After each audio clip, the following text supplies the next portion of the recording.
میں اپنے بیٹی اور بیٹے کے لیے کامیاب زندگی چاہتا ہوں، لیکن ایسے ماحولوں میں ان کی نشوما اور ان کی زندگی کے دن گزر رہے جہاں نماز کی عظمت کا کوئی خانہ کوئی نہیں، جن دانشگاہوں میں، دن درسگاہوں میں نماز کا کوئی تصور نہیں ہے۔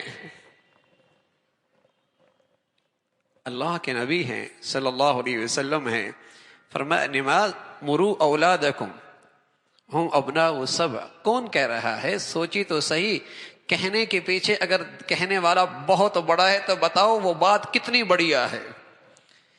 کہنے والے محمد الرسول اللہ ہیں، سوچئے، اور اللہ کا رسول وہ کہتے ہیں جو انہیں اللہ بتاتے ہیں۔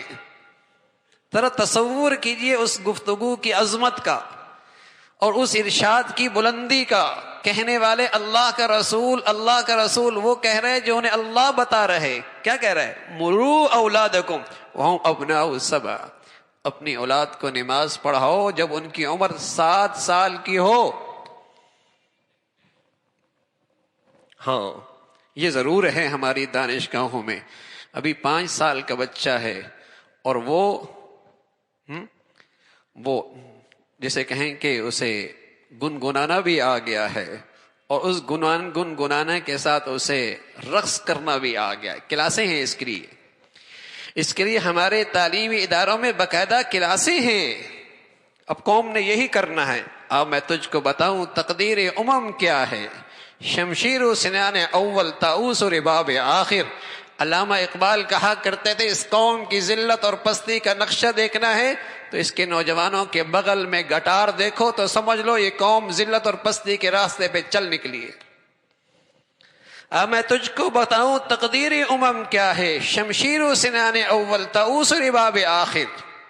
جب اس کے ہاتھ میں آلات کی موسیقی ہو اور اس سے ڈرائنگ روم بھرتی ہی اسی سے ہو، سجتی ہی اس سے ہو، تو بتاؤ یہ نقشہ ہے قوموں کی ذلت اور پستی کا۔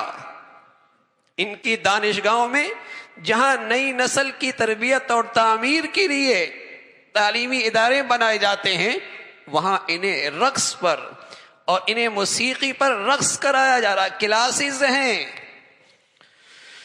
ہاں میرے عزیزو، یہ دور بھی مسلمان معاشرے میں دیکھنا پڑ رہا ہے۔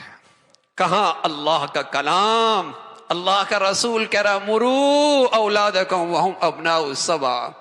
7 سال کی عمر میں اپنے بچوں کو نماز کی عادت ڈالو۔ اس کی کلاسیں کیوں نہیں؟ اس کا اہتمام ہمارے دانشگاہوں میں کیوں نہیں؟ اس کی فکر ماں باپ کو کیوں نہیں؟